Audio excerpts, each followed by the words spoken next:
ketika anak melanggar, istilah kata melanggar kesepakatan yang dibuat, situ saya melakukan segitiga restitusi. Saya panggil anak, saya mengingatkan kembali dengan kesepakatan awal, dan alhamdulillah sejauh ini tuh anak di kelas saya memahami. Halo sahabat rumah di rumah, bersama saya Jenny. Kali ini kita akan kembali wawancara eksklusif dengan semifinalis sayembara guru SD favorit sekota Palembang tahun 2023-2024. Dan hari ini kita akan ngobrol bareng dengan perwakilan dari SD Negeri 177 Kota Palembang dengan Ibu Weni Karlina. Ya. Halo Ibu, apa kabar? Halo juga Mbak. Baik Bu ya hari ini. Alhamdulillah baik. Hari ini ngajar Bu? Ya ngajar. Ini lagi sudah pulang anak-anaknya. Ibu Weni ngajar kelas berapa Bu? Saya mengajar di kelas 5 untuk tahun pelajaran 2023-2024. Oke, berarti termasuk ke kelas atas Bu ya? Ya, saya alhamdulillah diberi kepercayaan oleh kepala sekolah itu mengajar di kelas atas. Oke Ibu, pada zaman saya sekolah biasanya guru-guru kelas 5 kelas 6 itulah guru-guru killer. Tapi kayaknya kalau zaman sekarang sudah upgrade Bu ya, nah lagi guru killer. Udah guru adalah sahabatku. Iya, betul sekali. Jeda bentar Bu. Oke Ibu, kita lanjut lagi. Kan sekarang udah ngajar kelas 5 Bu. Iya. Pernah nggak Bu ngajar kelas bawah Bu? Kelas 1, kelas 2, kelas 3? Kalau ngajar kelas bawah itu pernah.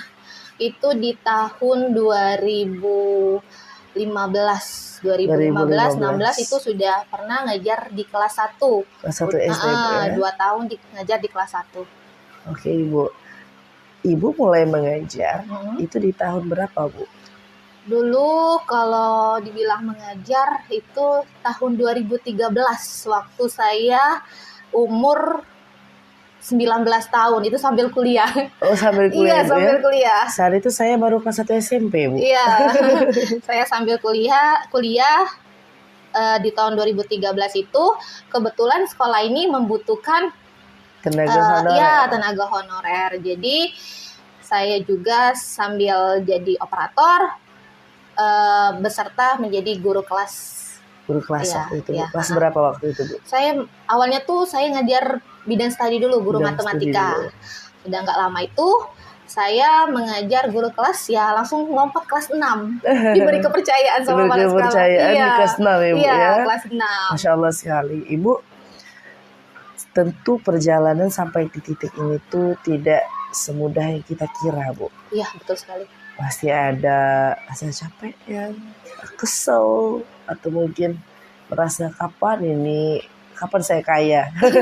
Maksudnya itu kapan ini itu berhasil gitu Bu ya. Dan setiap perjalanan itu Bu, awal mula Ibu terjun ke dunia pendidikan sebagai seorang guru sampai hari ini, boleh Bu diceritakan Bu bagaimana kisahnya? Kalau ini kan saya kalau dibilang dibilang kayak tantangan lah ya jatuhnya ya. Itu saya mulai bekerja itu di tahun 2013 yang usia saya baru 19 tahun ya. 19 tahun saya dulu ya. Pada saat itu saya sosok guru yang paling termuda di sekolah ini. Ya, umur 19 tahun sudah mengajar, terus juga saya yang namanya mungkin usia muda, jadi kadang-kadang peserta didik ini manggil saya tuh dengan sebutan Ayu, bukan ibu guru. Mungkin karena Ayu. Iya, kadang mereka kecoplosan manggil Ayu. Nah, di situ 2013 saya bekerja, itu kuliah semester 3 di Universitas Muhammadiyah mengambil jurusan pendidikan matematika. Sudah itu lulus di tahun 2015. Sampai sekarang saya bekerja. Nah, dan dulunya sekolah ini 2013 itu sekolah ini namanya SD Negeri 201. Berganti nama menjadi di tahun 2017 baru SD Negeri 177. Nah, saya tamat kuliah 2015 sampai sekarang saya mengajar, ya tentunya ada tantangan dan hambatan. Apalagi saya sambil kuliah dan bekerja. Alhamdulillah tantangan itu tidak menjadi hambatan saya ke depannya. Malahan tantangan tadi menjadi motivasi saya bahwa guru itu bukan hanya menguasai bidang, tapi guru itu turut ikut belajar. Nah, di situ tantangan saya. Jadi dengan saya belajar sambil kuliah, jadi motivasi diri saya untuk memberikan pembelajaran yang terbaik untuk peserta didik saya. Iya. Ya. Kita lihat dulu kan.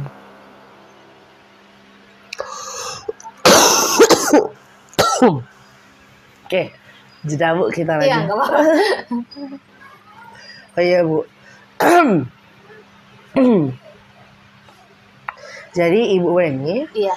sudah mengajar di masih usia belia Bu. Iya. 19 tahun. Iya. Berarti 1 tahun setelah tamat SMA Bu.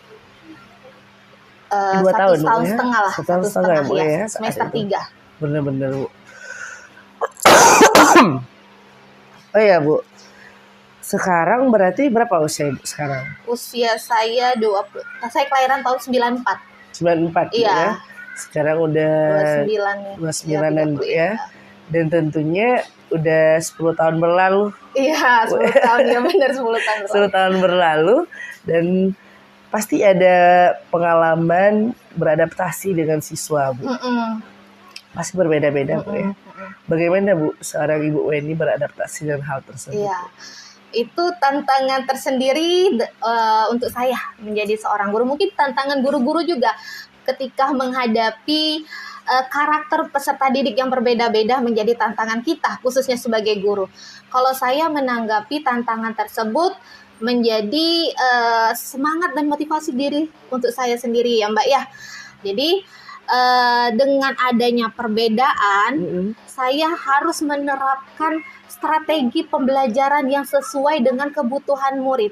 Karena memang benar kata Mbak tadi, bahwa dalam satu kelas itu kita tidak bisa menyamakan karakteristik minat bakat mereka berbeda-beda. Jadi itu harus disesuaikan dengan cara saya melakukan pemetaan awal dulu. Jadi ada pemetaan awal melalui asesmen berarti? Iya, betul sekali. Pemetaan awal melalui asesmen sesuai dengan bakat dan minat anak-anak tadi.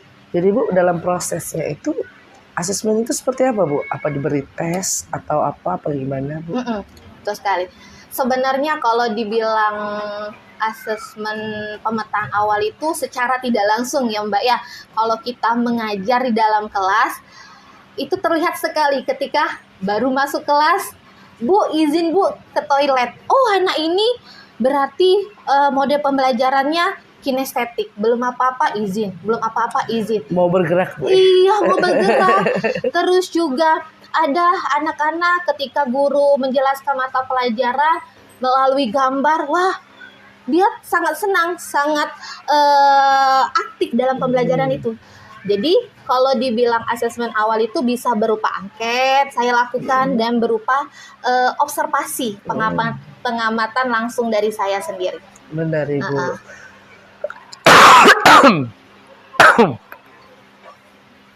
Jadi asesmen itu Bu sebenarnya tidak ada yang langsung dari pemerintah yang dikasih soal itu enggak Bu ya.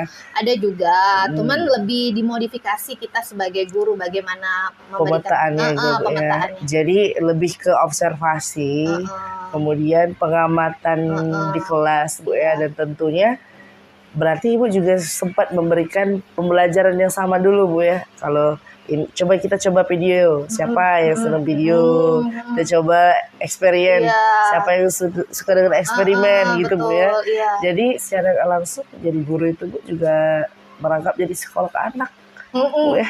Jadi harus tahu anak-anak itu seperti kebutuhan mereka ya. Iya betul sekali. Ibu pasti di kelas itu kan beragam Bu.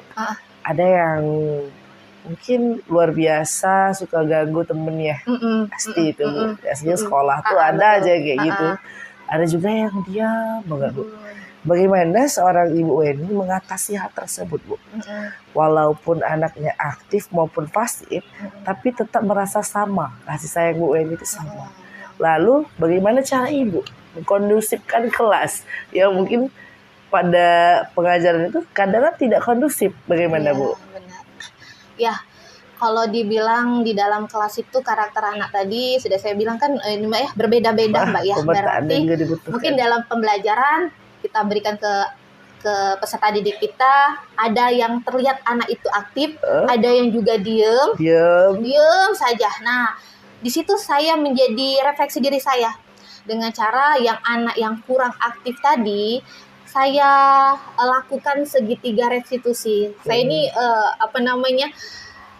dulu mengikuti pendidikan guru penggerak. Jadi kita sangat-sangat banyak sekali ilmu pengetahuan yang diajarkan di sana. Jadi kita panggil anak tadi, kita tanyain kenapa sampai murung atau tidak semangat dalam pembelajaran. Ada pendekatan emosional, Bu. Iya, betul sekali. Kita tanyain penyebabnya, kita pecahkan masalah tadi, kita temukan solusinya. Solusinya itu bukan dari saya. Kita ngarahkan peserta didik. Jadi dia tahu apa yang harus mereka lakukan. Jadi Bu sebagai guru tuh pendekatan hanya dulu lah. Pendekatan pendekatan. emosional. Pendekatan dan terhadap juga anak tersebut. Pengarahannya juga lebih ke bukan kita yang memberikan solusi. Iya, kita mengarahkan. Iya, untuk jadi, anak menemukan solusinya benar sendiri. sekali. Jadi Bu ada problem solving-nya. Nah, betul sekali ya pemecahan masalahnya pemecahan masalah dengan anak dan masalahnya sendiri. Jadi Bu salah satu bentuk kedewasaan juga nggak sih Bu untuk anak-anak? Betul sekali untuk menuju pendewasaan mereka ya. Oh iya Bu, bagaimana kalau misalkan kelas tersebut pasti ada anak yang nakal Bu. Nakal itu sebenarnya nggak boleh kita sebut nakal Bu ya. Tapi mungkin anak yang nggak kondusif lah Bu, yang suka mengganggu temennya. Bagaimana bentuk ketegasan dari Bu Weni? Biar anak itu nggak merasa dimarahi, kan nggak boleh Bu kita sekarang marah-marah sampai verbal abuse tuh nggak boleh, apalagi mukul-mukul tuh nggak boleh. Bagaimana Bu menciptakan rasa takut, tapi tetap takutnya itu takut sayang. Oh ini tetap Bu Weni gitu. Bagaimana Ibu? Iya benar sekali Mbak ya. Karena di zaman sekarang itu hukuman itu tidak boleh diberikan kepada anak. Karena kenapa? Karena itu bisa jangka pendek dan jangka panjang mereka. Jadi istilah kata itu jadi dendam ya bisa ya kalau kita berikan hukuman yang apalagi yang berupa fisik. Jadi siasat saya untuk mengatasi anak yang dibilang kalau dibilang nakal sih bukan, lebih ke cari perhatian ya. Anak-anak caper sama rumah cari ya. Perhatian betul, cari perhatian. Jadi saya ketika awal tahun ajaran baru seperti saya ngajar di kelas 5 ya Mbak ya, saya membuat kesepakatan kelas. Ya, kesepakatan kelas itu dibuat bukan dari saya, tapi kesepakatan sama-sama. Disepakati oleh semua murid. Jadi kesepakatannya itu berupa budaya positif. Misal ketika guru memberikan penjelasan didengar, membuang sampah pada tempatnya, saling menghargai teman, saling menghargai pendapat. Di situ itu sudah saya tempelkan di kelas. Jadi ada polio juga Iya, ada kayak kertas gitu Bu ya. Kayak tempelan di dinding kelas itu ditempelkan. Jadi ketika anak melanggar, istilah kata melanggar kesepakatan yang dibuat, situ saya melakukan segitiga restitusi. Saya panggil anak, saya mengingatkan kembali dengan kesepakatan awal, dan alhamdulillah sejauh ini tuh anak di kelas saya memahami itu. Jadi kalau istilah kata lebih ke cari perhatian tuh memang anak tuh ada juga memang butuh perhatian. Benar-benar Bu. Jadi kalau kita lihat Bu ya, yang pertama itu sekarang penerapan bukan lagi punishment tapi konsekuen. Iya, konsekuensi. Iya. Jadi kalau nggak nurut, kalau tidak taat peraturan, ini konsekuensinya. Iya, konsekuensinya juga bukan berupa hukuman fisik atau hukuman apa ya.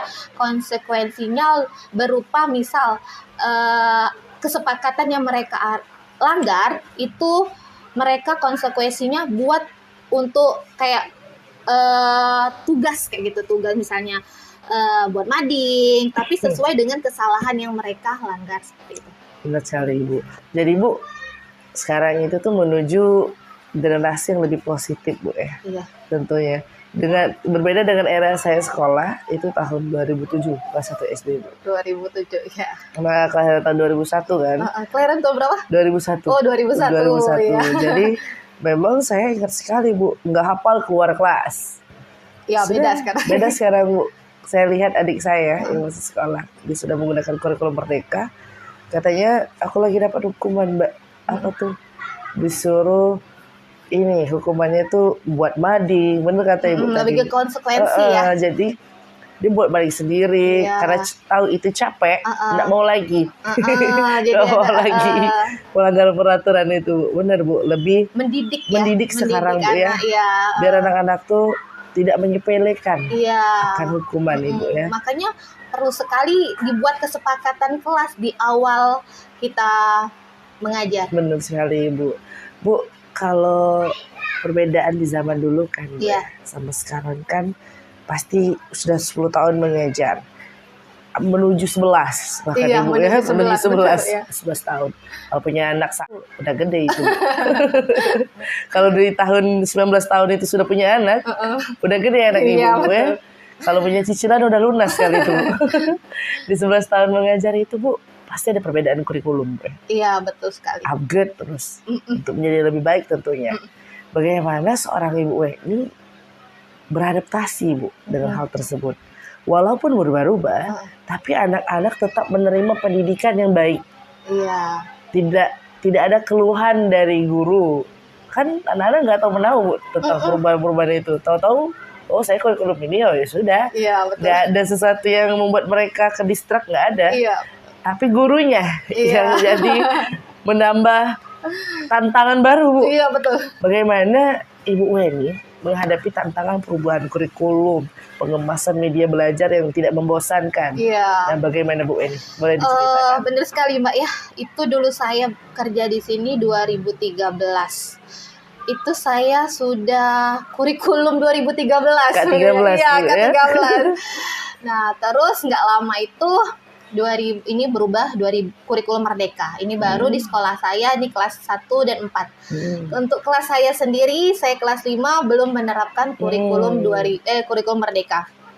Tapi dengan adanya perubahan kurikulum ini sebenarnya bukan jadi beban saya sebenarnya. Tantangan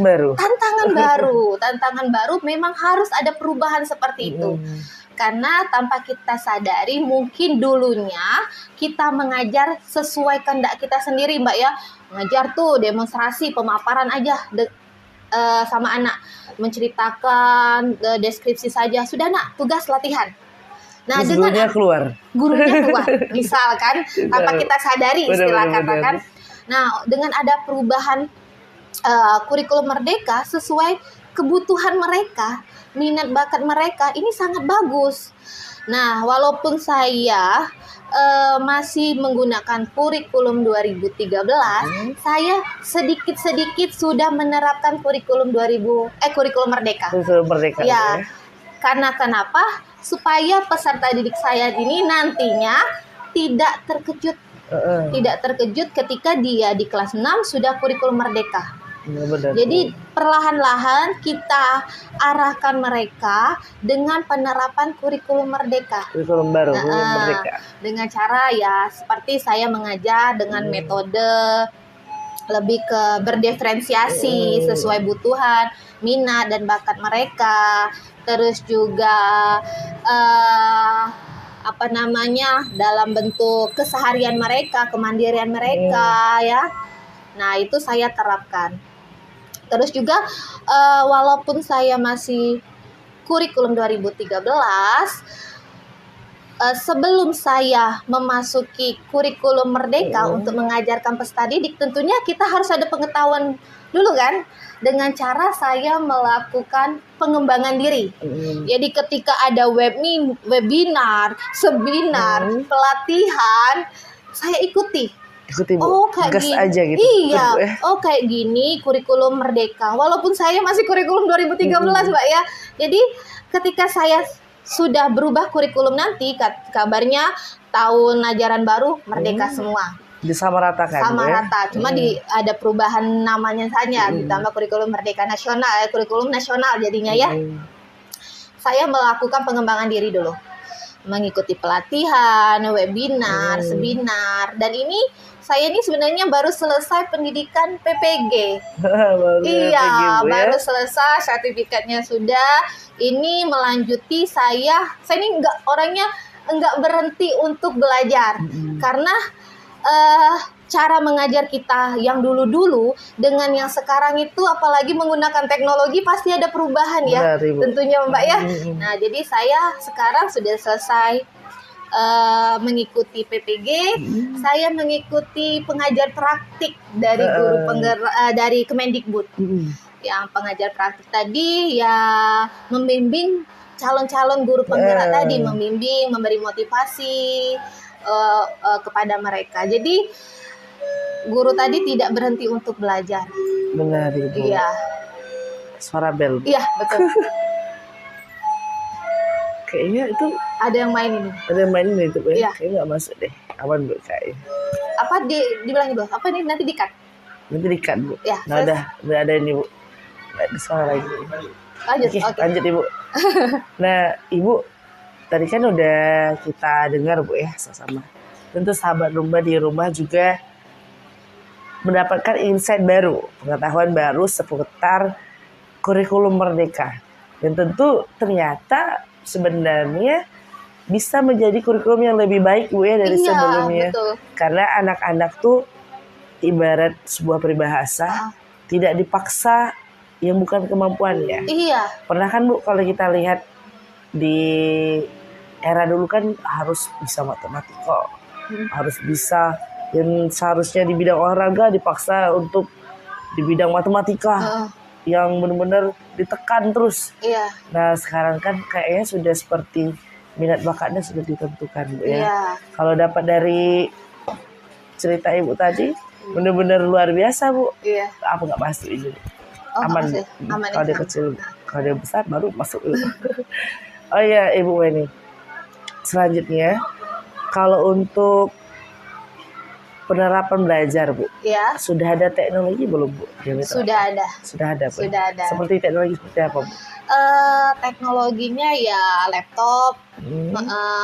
Terus juga di sini ada juga laptop yang dari sekolah. Jadi ketika guru ingin memakai laptop untuk diterapkan ke murid jadi bahan pembelajaran, boleh. Udah ada Infocus juga udah. Udah ada Infocus, udah ada laptop ya, sahabat Rumba, untuk fasilitas sekolah di sini benar-benar udah luar biasa. Iya. Terus kalau untuk ininya, Bu, ada kuis-kuisnya nggak, Bu, pas di sekolah, pas belajar, Bu? Jadi lebih ke ke cara atau strategi guru itu masing-masing ya. Kalau saya sendiri tentunya saya ketika saya sudah menggunakan pembelajaran diferensiasi atau pembelajaran KSE, sesudah itu saya ada evaluasi. Evaluasinya itu berupa kuis. Karena sekarang banyak sekali aplikasi games kuis ya yang bisa diterapkan ke peserta didik. Ada Learning app, Flip, ada Quizzes ya, ada juga Word Wall, itu baru saya terapkan. Jadi saya buat games, karena anak saya paling banyak, jumlahnya 31 anak. Saya paparkan melalui Infocus. Jadi anak memilih soal-soal 1 sampai 31 dipilih, langsung menjawab pada saat itu. Untuk refleksi juga.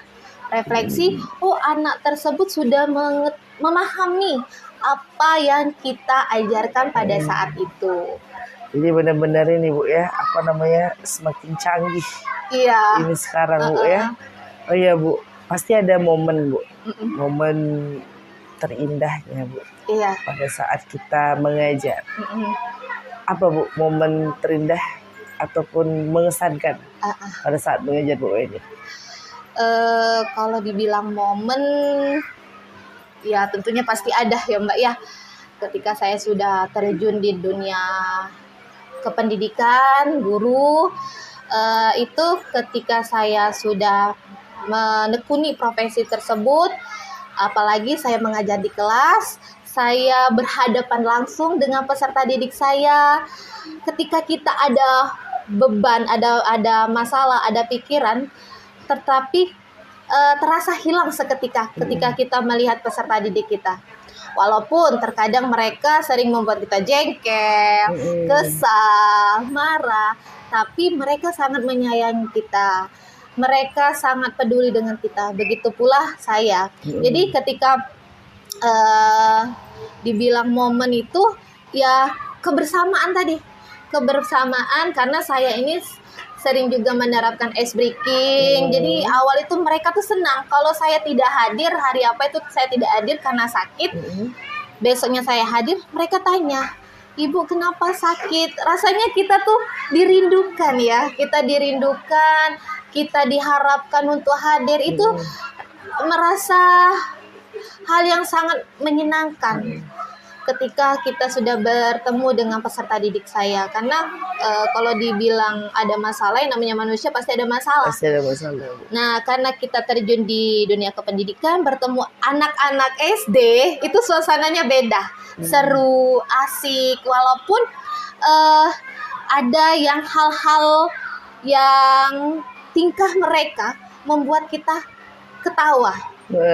Ya, tingkah-tingkah mereka membuat kita menjadi ketawa. Apalagi kadangan video aktivitas mereka ini saya abadikan di media sosial kayak TikTok ya.